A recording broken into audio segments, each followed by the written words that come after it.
ప్రభు పేరిట మీ అందరికీ వందనాలు.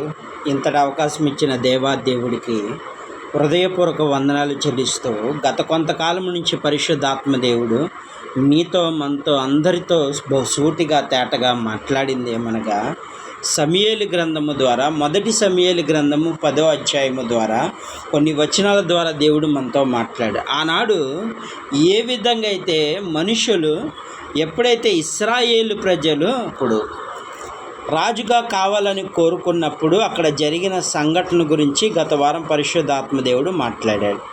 ఈ రోజున పరిశుద్ధాత్మదేవుడు మొదటి సమూయేలు గ్రంథము 10వ అధ్యాయము 23-24 వచనాల ద్వారా దేవుడు మాట్లాడుతున్నాడు కనుక ఈ మాట విని విడిచిపెట్టకుండా అనేక మందికి షేర్ చేద్దాం. దేవుని యొక్క దీవెను పొందుకుందాం. వారు పరిగెత్తుకొని పోయి అక్కడ నుండి అతన్ని తోడుకొని వచ్చి, అతడు జనసమూహంలో నిలిచినప్పుడు భుజము మొదలుకొని పైకి ఇతరుల కంటే ఎత్తుగలవాడుగా కనపడెను. అప్పుడు సమూయేలు జనులందరిలో యెహోవా ఏర్పరిచిన వారిని మీరు చూచి తిరిగి, జనులందరిలో అటువంటి వాడు ఒక్కడూ లేడని చెప్పగా, జనులందరూ బొబ్బలు పెట్టుచు రాజు చిరంజీవవునుగాక అని కేకలు వేశారు. ఈ రోజున పరిశుద్ధాత్మదేవుడు చాలా విలువైన మాట మాట్లాడబోతున్నాడు. పరిగెత్తుకుని పోయారంట. ఎవరి దగ్గరికి? ఒక మనిషి రాజుగా నియమించడం కోసము దేవుని వద్దనుకొని వాళ్ళు పరిగెత్తుకుంటూ వెళ్ళారంట. దేవుని వద్దనుకుంటూ పరిగెత్తుకుని వెళ్ళారంట వాళ్ళు. దేవుడు రాజుగా ఉండాల్సిన రాజుని వద్దనుకొని ఒక మనిషిని రాజుగా చేయాలనుకొని వాళ్ళు ఏం చేశారంటే కృతజ్ఞత లేని వారిగా ఉన్నారు. వీరెవరు? కృతజ్ఞత లేని వారిగా కనపడుతున్నారు. అయినా దేవుడు ఏం చేస్తున్నాడంటే అందరినీ ప్రేమిస్తున్నట్లుగా తన పిల్లల్ని ప్రేమిస్తున్న దేవుడు, తన పిల్లల్ని నిత్యము ప్రేమిస్తున్న దేవుడు. దేవుడు వద్దనుకున్న తన పిల్లలే, తన వద్దు, రాజుగా వద్దు, ఒక మనిషి కావాలి, ఈ లోకములో ఉన్న మనుషులకు ఒక రాజు ఉన్నట్లుగా మాకొక మనిషి కావాలి అని చెప్పి ప్రపంచాన్ని పరిపాలించే దేవుని వద్దనుకున్నారు వాళ్ళు. ప్రపంచాన్ని పరిపాలించే దేవుని వద్దనుకొని వాళ్ళు ఏం చేశారు? ఇప్పుడు మనిషి కోసం పరిగెడుతున్నారంట. రాజుగా ఉండటం కోసం ఒక మనిషి కోసము పరిగెడుతున్నారు. ఐగుప్త దేశంలో 430 సంవత్సరాల బానిసత్వంలో ఉండి నలిగిపోతూ బానిస సంఖ్యలతో ఉన్నవాళ్ళు ఎంతో వేదన పడుతూ ఎంతో కష్టాలతో ఉన్నప్పుడు వారి మూలుగులు విని దేవుడు ఏం చేశాడంటే వాళ్ళని విడిపించడానికి మోషేని పంపించాడు. అంటే ఇశ్రాయేలు ప్రజలపైన అంత ప్రేమ కలిగిన దేవుడు. అలాంటి దేవుణ్ణి ఇప్పుడు ఏం చేస్తున్నారు? పక్కన పెట్టేశారు. నిజమే కదా, ఈ రోజుల్లో మనం కూడా అలాగే ఉంటున్నాం కదా. దేవుణ్ణి అనేక సార్లు మనం పక్కన పెట్టేస్తున్నాం. ఏమైనా సమస్య వచ్చిందా, ఏమైనా ఇబ్బంది వచ్చిందా, మనిషి వైపు చూస్తూ ఉంటాం. ఏమైనా రోగం వచ్చిందా, డాక్టర్ల వైపు చూస్తూ ఉంటాం. ప్రతి మనిషి ఈరోజు ఇలాగే ఉన్నాడు. దేవుని పక్కా పెట్టేస్తున్నాం. ఈరోజు ఇశ్రాయేలు ప్రజలు కూడా అలాగే చేశారు. కృతజ్ఞత లేని వారుగా కనబడ్డారు. ఎలా కనబడుతున్నారు వాళ్ళు? కృతజ్ఞత లేదు వాళ్ళకి. పరిగెత్తుకుంటూ వెళ్ళారంట. దేవుని కోసం పరిగెత్తలా, ఒక మనిషి కోసం పరిగెత్తారు. నా దేవుడు నన్ను ప్రాణం కంటే ప్రేమించి ఉదయం లేచిన కాడి నుంచి రాత్రి నిద్రించే వరకు నాకు కాపుదలిస్తున్న దేవుని వైపు తిరగకుండా వీళ్ళు ఏం చేశారంటే మనిషి వైపు తిరిగారు. నాకు రాజుగా వద్దు, మాకు రాజుగా ఒక మనిషే కావాలి. ఈరోజున ఇలాంటి వారు లేరా? అందుకే దేవుడు ఎంత ప్రేమిస్తున్న కొద్దీ ఆ యొక్క ప్రేమను చులకనగా చూసే వాళ్ళు ఎక్కువైపోయారు. ఈరోజున ఎంతోమంది ఇలాగే ఉంటున్నారు. అందుకే ఈరోజున మొదటి సమూయేలు గ్రంథం నుంచి దేవుడు నేర్పుతున్నాడు. బాధతో ఉన్నాడు. ఒక మాటలు చెప్పాలని, తన పిల్లలు వద్దనుకున్నా సరే తన పిల్లల కోరికలు నెరవేర్చడం కోసం తన్ను తాను తగ్గించుకున్నాడు. సమూయేలుతో అంటూ ఉంటాడు, సమూయేలు ఏడుస్తున్నాడు, అయ్యా ఇన్నాళ్ళు పోషించావు నీవు, దేవదూతలు తినే మన్నాను కురిపించి వాళ్ళని పోషించావు, ఎడారిలో నీళ్లు లేని చోట పోషించావు నీవు.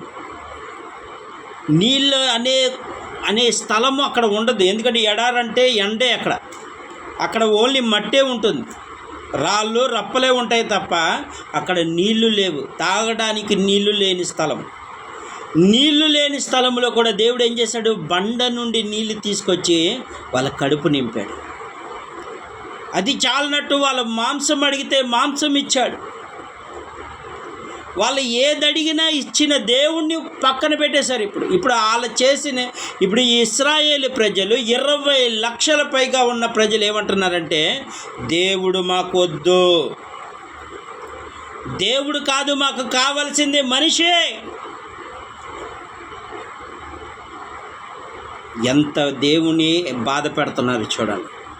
అయినా ఆయన ఏమంటున్నాడు తెలుసా, ఒకటే అంటున్నాడు, ఆకాశమా చెవియోగము, సముద్ర నక్షత్రాల సమస్తమా చెవియోగము, నా పిల్లలు నన్ను తంతున్నారని చెప్పి ఆయన ఏడుస్తున్నాడు. ఈరోజు కూడా అలాగే ఉంటున్నారు. దేవునిపై ఆధారపడిన వాళ్ళు మనుషుల మీద ఆధారపడుతున్నారు.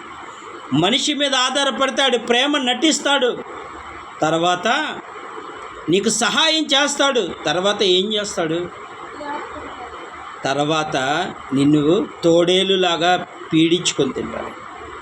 నా దేవుడు అలాంటి వాడు కాదు. ఆయన నిత్యము నిన్ను ఆశీర్వదించాలని నిత్య రాజ్యము నీ కోసం కడుతున్నాడు. ఆయన మార్గంలో నువ్వు నడిస్తే ఆయనకు ఒక రాజ్యములో, ఆ రాజ్యములో ఎటువంటి వేదన ఉండదు, కష్టాలుండవు, బాధలుండవు, శ్రమలుండవు,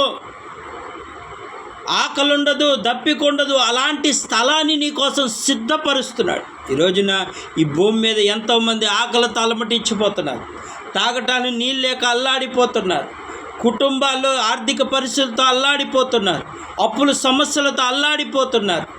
చాలామంది ఏం చేస్తున్నారు, ఇప్పుడు ఏం చేయాలో తెలియని తోచలేని సూసైడ్ అట్లం దాకా వెళ్ళిపోతున్నారు. కానీ నా దేవుడు ఏం చేస్తున్నాడో తెలుసా, తన పిల్లలకు, నా మాట వినే నా పిల్లలకు శ్రేష్టమైన స్థలాన్ని సిద్ధపరుస్తున్నాడు. ఈ రోజున వాళ్ళు అలాంటి దేవుని వదులుకున్నారు.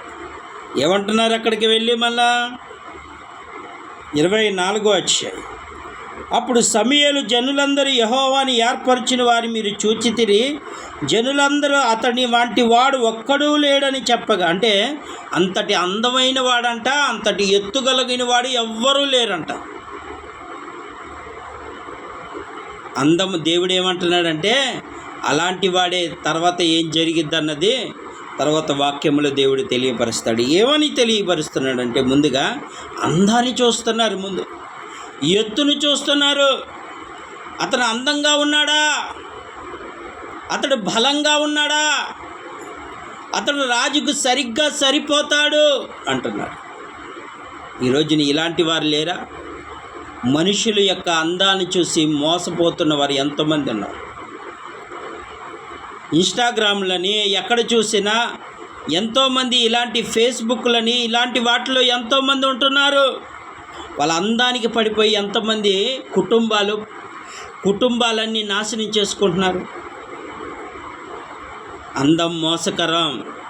దేవుడు చెప్తున్నాడు, అందం కావాల్సింది సౌందర్యం అనేది హృదయ సౌందర్యం కావాలి. నీవు అలంకరణ, ఆడవాళ్ళ అలంకరణ ఏమని చెప్పాడు, జడలు అల్లుకోవటం కాదు, నీ హృదయ అలంకరణ చేసుకోమన్నాడు.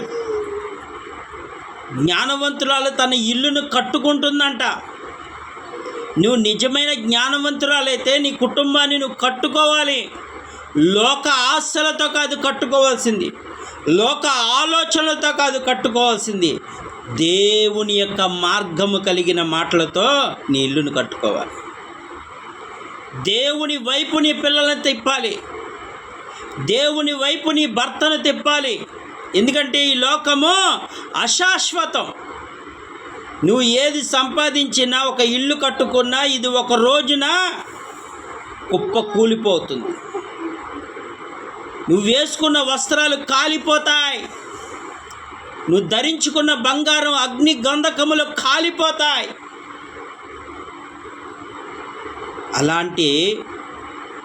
అందుకే ఏమంటాడంటే అపోస్తలుడైన పౌలు ఒక మాట అంటాడు, ఈ లోక సంబంధమైన వాటి కాక పైనున్న వాటి కొరకు నువ్వు ఎదురు చూడాలన్నాడు. ఇక్కడున్నంత వరకే నీకు రక్షణ. నువ్వు ఒకవేళ చనిపోయి నేను నరకానికి వెళ్ళిపోయి అక్కడ దేవా అంటే ఆయన నిన్ను పట్టించుకోడు. ఇక్కడ వరకే నీకు. ఇప్పుడే నువ్వు పశ్చాత్తాపడాలి, ఇప్పుడే దేవుని వైపు తిరగాలి. ఇక్కడే దేవుడు నీకు సమయాన్ని ఇచ్చాడు. ఆ సమయాన్ని నువ్వేం చేయాలి? సద్వినియోగం చేసుకో. దేవుడు రమ్మన్నప్పుడే వెళ్ళు, నీ ఇష్టానుసారంగా వెళ్ళటం కాదు. దేవుడు చెప్పినప్పుడే నువ్వు పలుకు, ఆయన లోబడు. అప్పుడు నీ జీవితము బహు విలువగా మారుతుంది. ఈ రాత్రి దేవుడు చెప్తున్నాడు, ప్రియ దేవుని బిడ్డ, దేవుడి బాధపడుతున్నాడు, ఈ రోజుకి కూడా బాధపడుతున్నాడు. ఎందుకంటే తన పిల్లలు మనుష్యుల వైపే చూస్తున్నారు. కష్టం వచ్చినా, బాధ వచ్చినా నాకు సహాయం చేసే నా అన్న ఉన్నాడు, సహాయం చేసే నా తండ్రి ఉన్నాడు అనే ఆలోచనే తప్ప నీ కోసము ప్రాణం పెట్టిన నిజమైన తండ్రి, నిజమైన స్నేహితుడు వైపు నువ్వు తిరుగుతున్నావా? ఈ రాత్రి దేవుడు నిన్నే అడుగుతున్నాడు, నిన్ను నన్ను అందరినీ అడుగుతున్నాడు. నా వైపు చూస్తున్నావా? నీ కోసము నా గాయాలన్నీ నీ ఆరోగ్యం కోసమే. ఆ సిలువలో గాయాలు 39.5 కొరడా దెబ్బలు నీకోసమే. నా శరీరం అంతా నీకోసమే దున్నబడింది, నాగలవలే దున్నబడిందంట. నీకోసమే, నీవు స్వస్థత కోసమే. దేవుడు ఏమంటే నా శరీర గాయాల చెంత నీకు స్వస్థత ఉన్నది. విశ్వాసం ఉంచు, దేవుని వైపు తిరుగు, మనుషుల వైపు కాదు. ఇప్పుడు ఇశ్రాయేలు ప్రజలు ఏం చేస్తున్నారు? పరిగెత్తుకుంటూ వెళ్ళారంట. దేవుడి మందిరానికి పరిగెత్తరు, దేవుని కోసము పరిగెత్తరు, ఒక మనిషి కోసం పరిగెత్తారంట. అక్కడ ఇక్కడ ఎవరో వస్తున్నారని చెప్పగానే ఒక సీఎం వస్తున్నాడంటే పరుగున వెళ్తూ ఉంటారు. కానీ నిన్ను ప్రాణం కంటే ప్రేమించిన దేవుడి మందిరానికి మాత్రం నత్తనడకన వెళ్తూ ఉంటారు. ఈరోజు దేవుడు చెప్తున్నాడు, ప్రియ దేవుని బిడ్డ, నిజంగా ఎలా పరిగెడుతున్నారంటే అతని కోసము పరిగెత్తుకుంటూ వెళ్ళిపోయి ఏం చేశారు? ఇలాంటి వాడిని నేను వాళ్ళు మళ్ళీ ఏమని పొగుడుతున్నారు? అక్కడ మనిషిని ఏమని పొగుడుతున్నారు?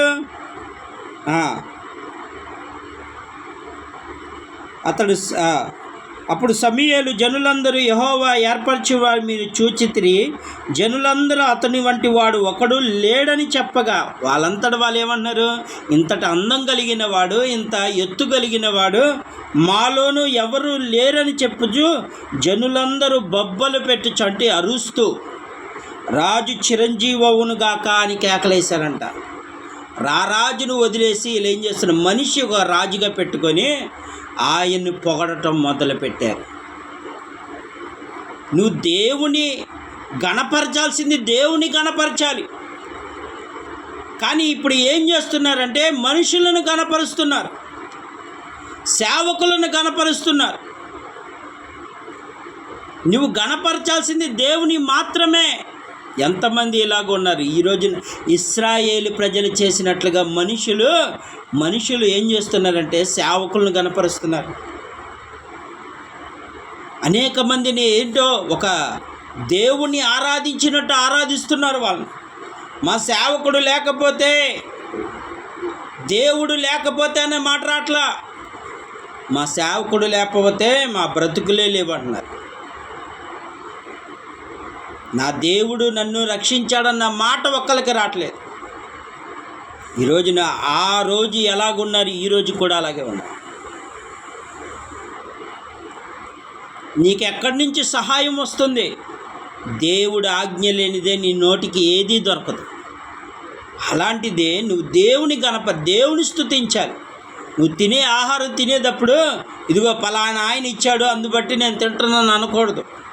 నువ్వు అనాల్సింది ఎవరినో తెలియదు, దేవుని మాత్రమే కృతజ్ఞత కలిగి ఉండాలి. ఈ రాత్రి దేవుడు నీతో నాతో చెప్తున్నాడు, ప్రియ దేవునికి నువ్వు కృతజ్ఞత కలిగి ఉంటేనే నీ జీవితము సార్థకమవుతుంది. ప్రతి మనిషికి చిన్న చిన్న థ్యాంక్స్ అని చెప్తూ ఉంటాం, కానీ నిత్యము నిన్ను కాపాడే దేవుడికి మాత్రం కృతజ్ఞత చెల్లించలేం. అయ్యా, ఈ రోజంతా నా కుటుంబాన్ని కాపాడావు, నా పిల్లల్ని కాపాడావు, ఏ కీడు గుడారములు సమీపించకుండా నన్ను రక్షించావయ్యా, నా కుటుంబాలను నన్నందరినీ రక్షిస్తున్నావు, ఈ భూమి మీద, ఈ ఊరిలో, ఈ ప్రాంతంలో అందరినీ నువ్వు రక్షిస్తున్నావు, ఇలాంటి దేవుడు మాకు ఉన్నాడని, ఇంత గొప్ప దేవుణ్ణి మేము ఆరాధిస్తున్నామని దేవుని గురించి నువ్వు ఘనపరచాల్సింది పోయి ఇప్పుడు ఏం చేస్తున్నారు ఇశ్రాయేలు ప్రజలు? ఆ మనిషిని సృష్టించింది కూడా ఎవరు? దేవుడే. దేవుడు తన అరచేతిలో చెక్కుకున్న ఆ మనిషిని సృష్టించిన దేవుడే. అలాంటి మనిషిని పెట్టుకొని ఏం చేస్తున్నారు వీళ్ళు? పొగుడుతున్నారంట. చిరంజీవవునుగాక, చిరకాలం వర్ధిల్లాలి రాజు. ఒక్క మనసులో వాళ్ళకి ఆ బాధ కూడా రావట్లేదు. అయ్యో, నా దేవుని వదులుకొని అన్న మనసు వాళ్ళకి రావట్లేదు. మనుషులు ఈరోజు దేవుడు చెప్తున్నాడు, ప్రియ దేవుడు, మనుషుల వైపును చూస్తే మోసపోతావు. ఈ రాత్రి దేవుడు చెప్తున్నాడు, నీకు కష్టం వచ్చినా, బాధ వచ్చినా మనుషులకు కాదు చెప్పాల్సింది. వేదన వచ్చినా, ఏదొచ్చినా మనుషులకు కాదు చెప్పాల్సింది. నీ తండ్రి పాదాల దగ్గర కన్నీరు కార్చు. ఆయన నువ్వు ఏడుస్తే తట్టుకునే దేవుడు కాదు. ఆయన నువ్వు నరకానికి వెళ్ళటానికి ఇష్టం లేకే ఆయన పరిశుద్ధుడని అనే పరలోక రాజ్యాన్ని విడిచి ఈ లోకానికి వచ్చేసాడు. నీవంటే అంత ప్రేమ. నువ్వు కష్టాల్లో ఉంటావు, ఆయనకి ఇష్టం అనుకున్నావా? ఈ రాత్రి దేవుడు చెప్తున్నాడు, ప్రియ దేవుని, ఒక్కసారి దేవుని వైపు చూడు. ఆయన అడుగు, నానాయ్, ఇక నుండి నేను నీ వైపే ఆధారపడతాను, ఇక నుండి నీ కొరకే నేను తిరుగుతాను. నాకు కష్టం వచ్చినా, బాధ వచ్చినా, శ్రమ వచ్చినా, ఇరుకొచ్చినా, ఇబ్బంది వచ్చినా, వేదన వచ్చినా నేను నీ వైపే తిరుగుతాను తప్ప ఏ మనిషి దగ్గర నేను చేయి చాచను. ఆయనే నీకు సహాయకుడు. ఈ రాత్రి దేవుడు నీతో నాతో మాట్లాడుతున్నాడు. మనుషుల వైపు చూడొద్దు, ప్రభు వైపు చూడు. ప్రాణం పెట్టిన నిజ స్నేహితుడి వైపు చూడు. ఈ కొద్ది మాటలు దేవుడు దీవించునుగాక. ఆమేన్.